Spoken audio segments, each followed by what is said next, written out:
You are listening to Frog Talk, presented by Black Ribbon. Thank you so much for joining me on Frog Talk. Today we're diving deep into the world of conscious leadership and how it can revolutionize our approach to the employer brand and company culture. We'll explore how understanding and developing emotional intelligence can create an environment where every employee feels heard, valued, and intrinsically motivated. Today, I have the great pleasure of speaking with Dr. Ron Stotts, a three-time best-selling author with a PhD in psychology and a doctor of chiropractic. Dr. Stotts has dedicated his career to guiding entrepreneurs and executives into the highest levels of conscious leadership, blending ancient wisdom with the latest psychological and neurological studies. Welcome, Dr. Stotts. Thank you. Thanks for having me on the show. Absolutely, it's my pleasure. And this topic is right in your wheelhouse. We here focus heavily on creating culture brands, specifically meaning that developing organizations that go beyond just selling products and services, and to really who put quality of life sort of above all else. And so, to kick things off, could you share with us your perspective on why it's so critical for today's leaders to evolve and embrace conscious leadership? And what challenges and stories do you have and have you observed in recent years, especially in our post-COVID work environment? Yeah, well, I think the society has changed. The culture has changed. We had a culture where top-down, authoritative, controlling, ego-oriented leadership was really the norm and the acceptable norm. And that just became unacceptable. People aren't being taken care of. People aren't feeling like they're part of an organization, so they aren't contributing to the organization. And I think it really began back in mid-90s when, emotional intelligence, the whole concept of that came into play, and people started valuing that and to a much higher degree. And so all of a sudden people are wanting to take care of themselves. They're wanting to be in a environment where people care and they want to feel like they're part of something more valuable than just making money. And so I think employers, or 50 years of leadership research clearly shows that the more conscious an employer is, the more his or she is likely to create a more collaborative, cooperative organization that really allows people to feel valued, and then they give their all. And then, of course, everybody, they production goes up and profits go up, and so the whole sense of why we're in business goes up. And so yeah, and it works well. I agree. Man, you're speaking my language because that's exactly the direction that I focus on. Is it's sort of like the difference between simple and easy. Just because something is simple doesn't make it easy, right? And like it's the concept is simple in that employees especially really just want ownership. They want to feel like what they do matters, that their contribution, there's an effect from their contribution on the end result, that they have an effect on the customer experience. And like what sets us apart, for example, is like as a branding agency, we don't just focus on the customer experience, which is the typical norm. Even leadership at these organizations typically only focus on the customer experience. They forget about who's steering the ship. And I think this approach that you're describing is so critical in creating an employee experience that makes them feel valued and feel heard and feel listened to and feel ownership. And that actually takes me to my next question, is really about an effective listening framework. So in your experience, Mhm. how does an effective listening framework play into conscious leadership? What are the key components that sort of are involved in that area in this evolving workplace?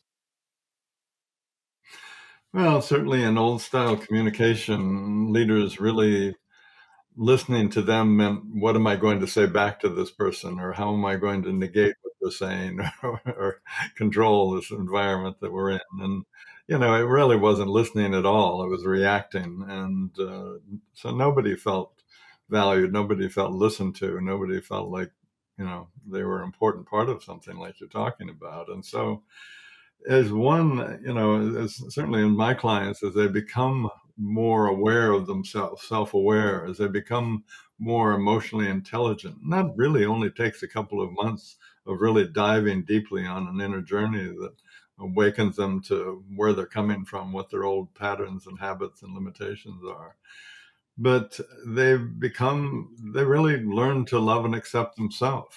And this relationship with themselves, of course, is always mirrored in their relationship with others. So as they are more attuned to what they're feeling, what they're thinking, they're more attuned to what other people are thinking and feeling, and more, reacting to it positively. I see my clients oftentimes going, wow, I just didn't realize how much, these people had to add, and really that they're an incredibly valuable part of the team, because they thought, oh, I have to control everything. I have to, just get them to do what I want them to do. And boy, I used to row in college, and I mean, you have to have all of the people in the boat rowing in the same direction at the same time, with a unison. So the leader today is really more about bringing out the best in others. And the wonderful thing is the organizations begin to function on such a high level that those CEOs end up doing less, in terms of that particular organization, and they go, wow, this is great.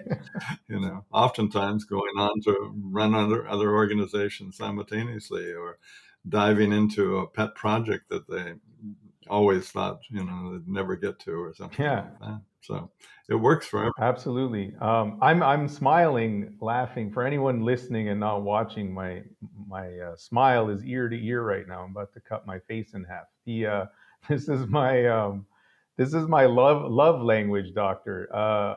I the notion that again, it seems so simple that if you give somebody just the time of day and uh, demonstrate true empathy. Many people confuse sympathy and empathy. They're not the same thing. And empathy, just showing empathy, that you're paying attention, that you're listening, that you hear what they're saying, and you're not comparing everything they say to your own life and to your own stories and so on, but actually offering support in whatever they're describing by truly listening, and giving constructive feedback, and then listening to their feedback. This feedback loop notion is critical in any relationship, which all of which are rooted in communications. I'm uh, I'm fascinated by your focus on exploring ancient wisdom. So how does that play into, I mean, what does that mean exactly, specifically, when you say ancient wisdom? And then how does that rope into developing these applications that you talk about and describe with your clients? And can you share a Yeah. particular story that might shine a light on that? Well, the one thing I find is, the biggest problem I see in leadership today is people are looking outside of themselves for answers that can only be found within. Regardless of, if somebody comes to me and says, well, I really can't get people to do what I want, and not in the way that I want, and the timing that I want. And it's exactly what you're sharing. It's like, that's because they have issues within themselves that need to be healed from their own childhood, or how they've run their life. And it comes from a place of fear. It comes from a place of not being whole and accepting yourself. And so as they go on that inner journey and become more accepting and loving of themselves, they, as we talked about, they become more sensitive and open. And so, it's interesting for me, even when I'm on an initial call with somebody, I notice they're not breathing, Hmm.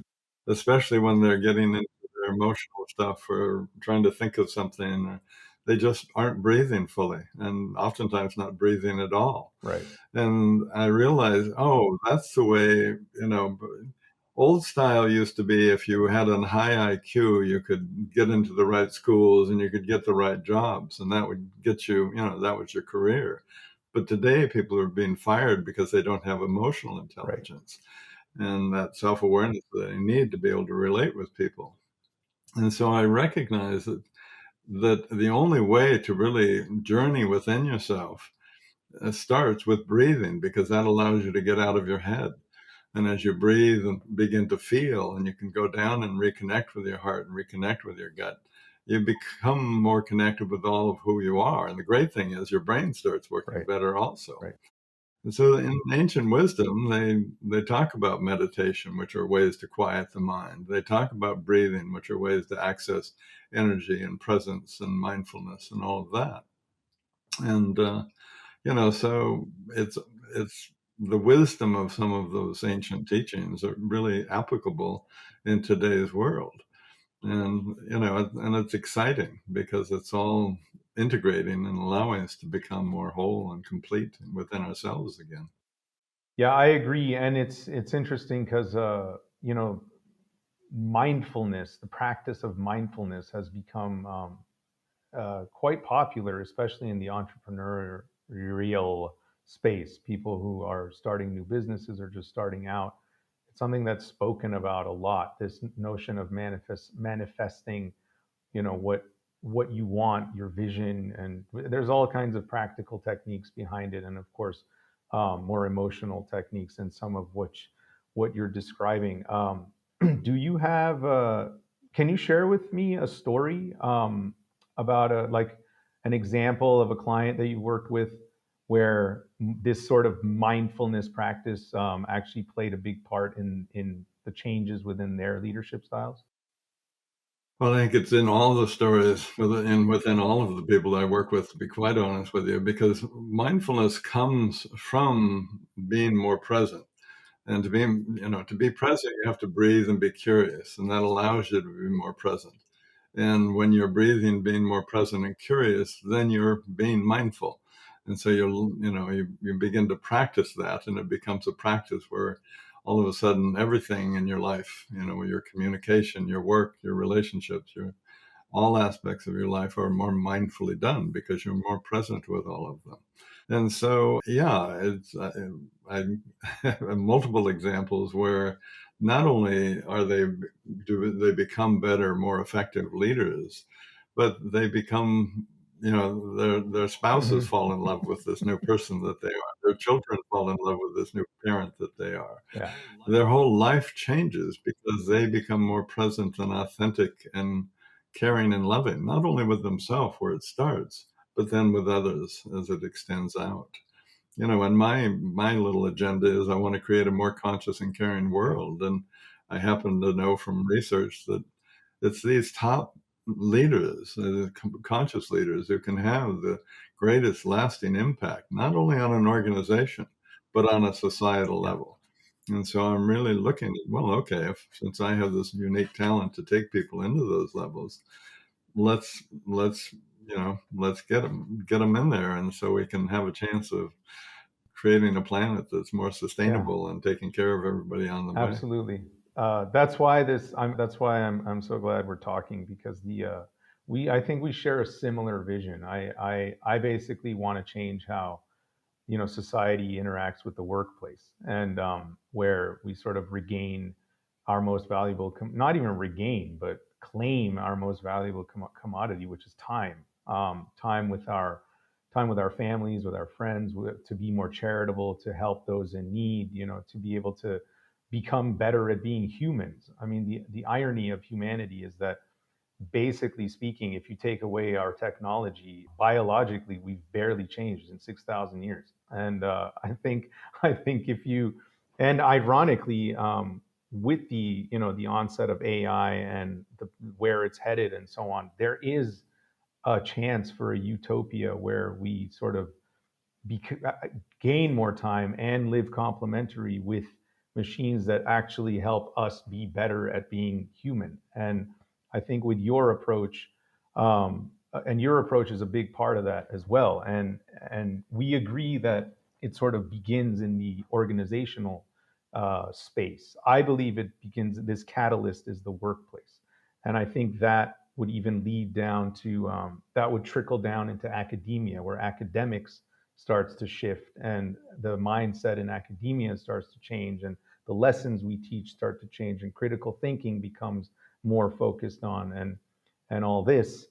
And I think there's definitely there's room for that, and I actually see a possibility What do you imagine when you envision that future for yourself?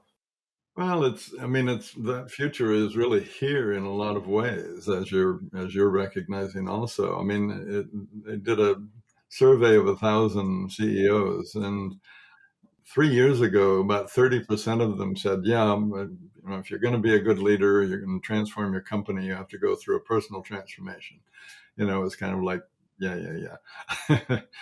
Now it's 90% of CEOs acknowledge that to really create a shift in your company, you have to go through a significant personal transformational Wow. change.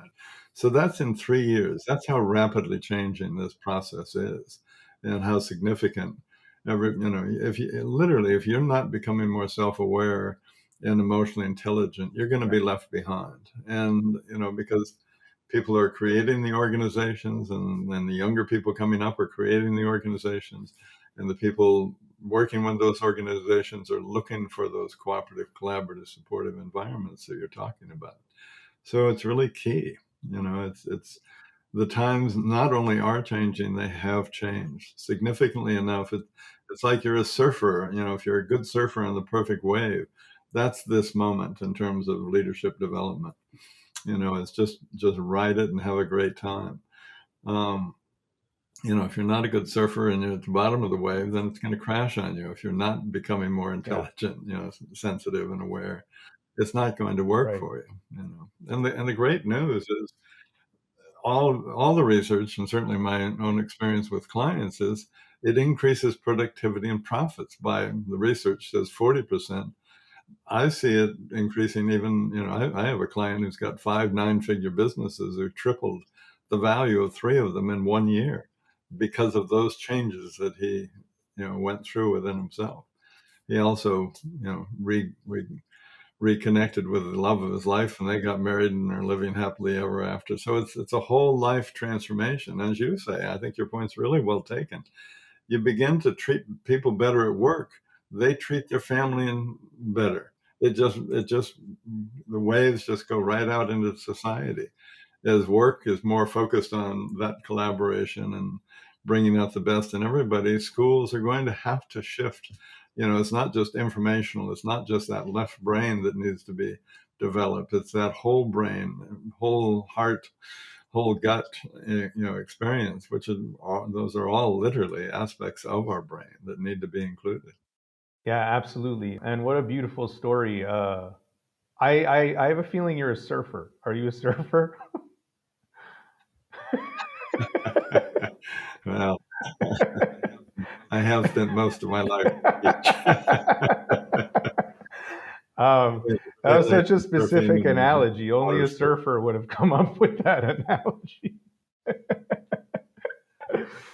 The Yeah. What you said about how it increases productivity and profit is that's something that I believe is often overlooked in traditional leadership and more conservative leadership that's sort of stuck in the old ways, as it were. And again, like the whole focus on the customer experience, and it's about the customer journey. It's customer satisfaction. The customer is always right. Da da da da da.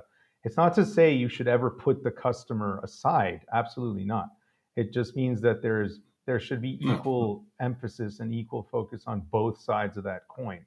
One side being inside your company, being the employee experience and the employee journey, employee well-being, and so on. And it's a completely different brand strategy. Your mission for your customers is not the same thing as your mission for your employees.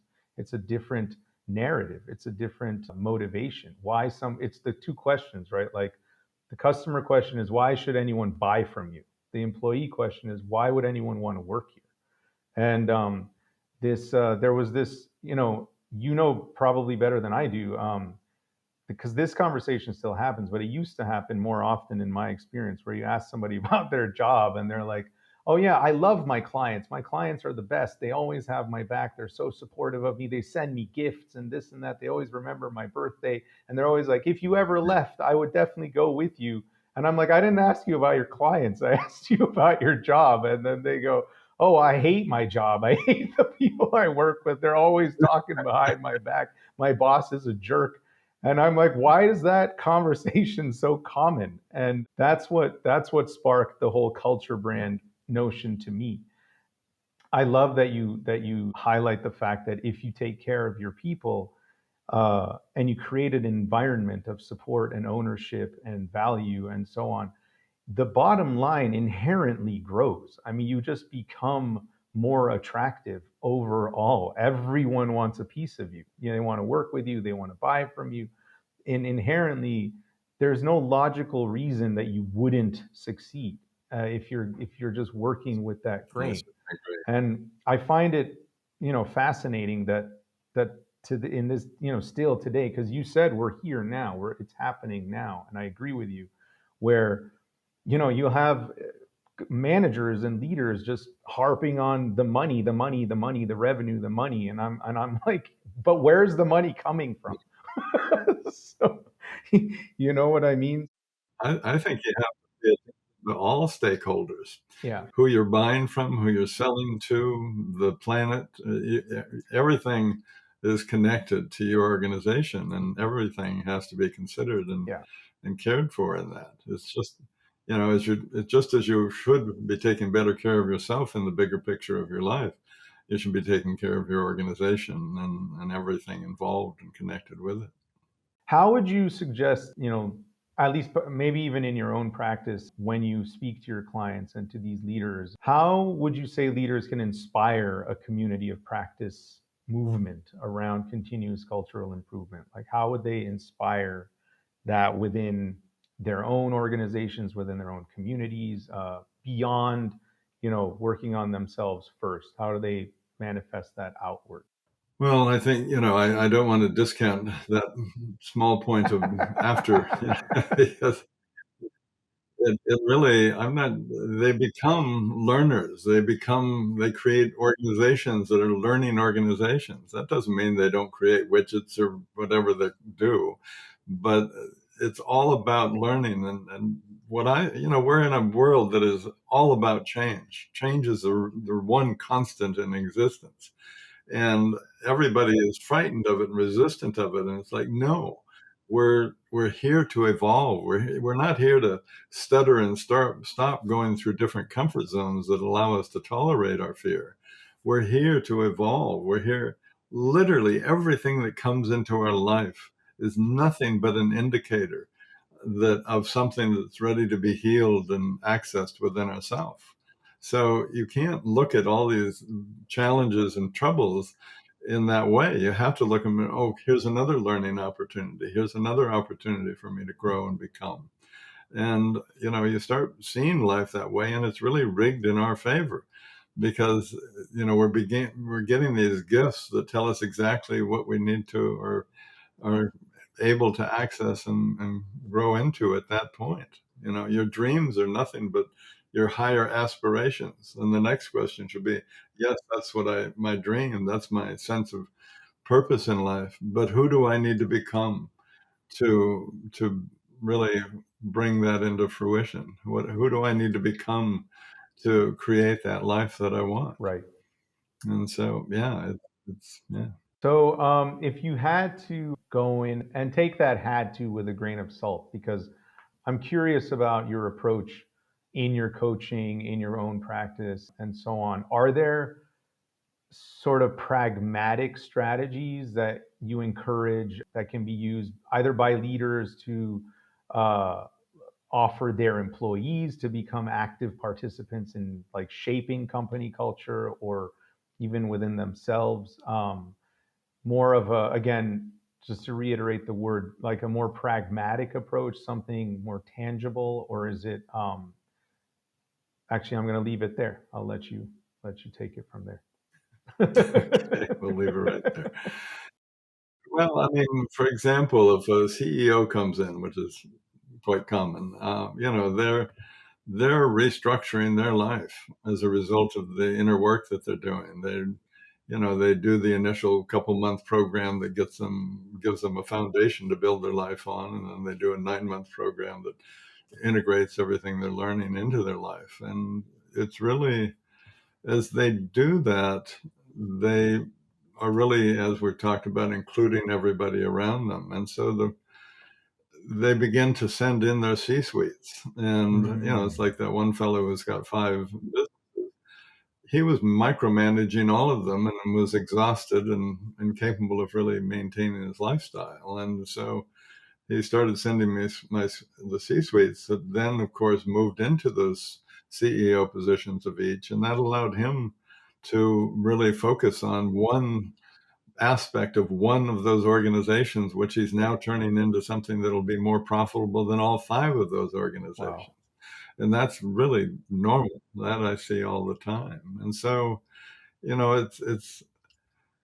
it's got to start at the top from the looks of it. It really does. But on the other hand, everybody is a leader, and so that whole concept of you've got to go up this ladder and rung at a time, and that's out the Yeah. window. Now you can, by just really going on that inner journey, really becoming a conscious leader, which it happens relatively, I'd say, within a year for most clients. They are able to step into whatever position because they're contributing to the organization. I mean, I had a client, it was just last week when I was talking with him, kind of a check-in call. And, I remember a year ago when he came to me, he's kind of an introverted, I don't feel like I fit in. And, there was a fairly high testosterone board that was running things. And all of a sudden now he's being asked to step into the highest levels of the leadership. And he's kind of going, well, just maybe I'll do that as a consultant because I've got these other ideas that I want to develop. And he really is going to be influencing, huge numbers of people in terms of helping them become more self-aware and conscious. So, it's the practicalities are really the same. You've got to make it safe for people to breathe. You've got to make it safe for people to become emotionally intelligent. I mean, when I was a kid, I wasn't supposed to be afraid. I mean, the truth is, I don't ever know whether I was or wasn't. It was such a taboo. you know. And on the other hand, I wasn't supposed to get angry because that wasn't, in my parents' comfort zone. So, it took me, I remember the first time I was in a workshop and I felt anger. It was like, geez, I'm going to destroy this whole building. You have to make it safe for Yeah. people to feel Yeah. and to heal and to become and accept all of who they are, because all those parts that we shove down just to be accepted and loved by others as a child are incredibly valuable parts of who we are and what we need to step into those levels of development and evolve to where we're capable of being. I kind of have this image of we're all pieces of a puzzle, and we won't really know what the capability or the appearance of that puzzle is until we all participate. So it's like, it's not like, oh, well, you can sit over there and we don't need to know that piece. But, Right. it's like, no, everybody needs to come in. We need to include everybody. Right. And a dire consequence, which is seen over and over again, when we push down those sort of parts of ourselves, it gives rise to darkness, to dark parts of ourselves. Like, for example, my greatest demon is my anger. I've been struggling with my anger since I was a kid, and I've grown into accepting, not accepting it, but like coming to terms with it. It's the strongest part of my ego, and I've had, in the last, I turned 40 this year, and I really started tackling it actively when I was about 26 after an episode that I wish didn't happen. But Yeah. it was where in the simplest terms, I essentially created a framework for myself where I identified my truths, like what my essence was and what the important values in my life are, no matter what, regardless of the circumstances. Like, what can I lean into to always sort of bring myself out of any sort of dark cloud? And in a word, it's my integrity. So I decided that, whenever I feel like that, to your point, first of all, I breathe, I meditate, I actually take a good 5 minutes or something and just breathe through it, and then come to like a state of centeredness and sort of remind myself that my integrity is actually more powerful than my anger, and there's no need to be angry right now. It's not even like replacing it. It's kind of like sidestepping my anger, like walking, holding. So what's underneath that? I'm sorry. What's underneath that anger? What is underneath that anger? It's in a word, it's my ego. It's like the way, and the ego in the simplest way is described as our opinion of how the world should be, and it's just like Uh-huh. And where does that come it comes from a member of my family. It's actually it's like it's a vague member? reflection. It's almost identical to that person's anger. Um, Uh-huh. but it's Right. something that, yeah, I have. If you ask my mother, for example, she'll tell you like how much I've improved over the last 20 years, and it's a constant work in So progress. if you understand the source of it, do you understand that you adapted Yeah. that, you adopted that, if you will, to fit in, Hmm. to be Yeah. accepted? That's you looking outside of yourself, of course, for that love and acceptance as a child, which is reasonable and appropriate. But as an adult now, how do you look within yourself for love and acceptance? And of course, it's really breathing into and acknowledging, expressing, and releasing that attachment, that anger, first of all, and what it's all about and where it's from, but also letting go of that needing that Yeah. acceptance from somebody else. It's accepting yourself. It's opening up your Yeah. heart.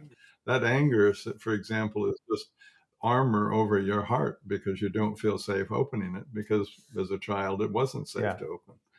And so now, like, no, I mean, I can see who you are. You're a very heart open or heart felt guy, and so it's difficult to have a part that you're trying to hide when you're trying to open up your heart. So you just literally go in and heal Yeah. that part, acknowledge, express, and release the emotions around that family member, and Yeah. uh, and and and move beyond it, so you're not at the effect of it anymore. And again, that people think, oh, well, that's psychology. That's going to take forever, and no, it doesn't take forever at all. Once you learn how to do it, you are empowered to really Yeah. continue that journey throughout your life.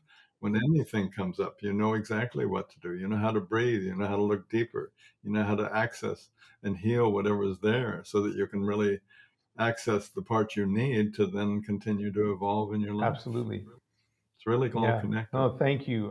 I appreciate that insight, and I actually think that's a perfect note to end on.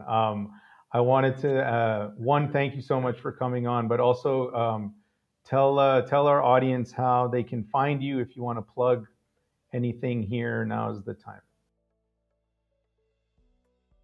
Yeah, I would say just go to my website at ronstotts.com is the easiest way to find out who I am, what I've got available. Get on a discovery call with me so that we can look at what your biggest challenge is, what your dream is, and what sort of transformation you'll want to go through to be able to create that life, that dream that you have. And it's doable, and I watch it all the time. That's why I continue doing what I do. Fantastic. That's Dr. Ron Stotts. Thank you so much for coming on the show. It was honestly a pleasure, man. And we'll be talking again very soon. Thank you so much.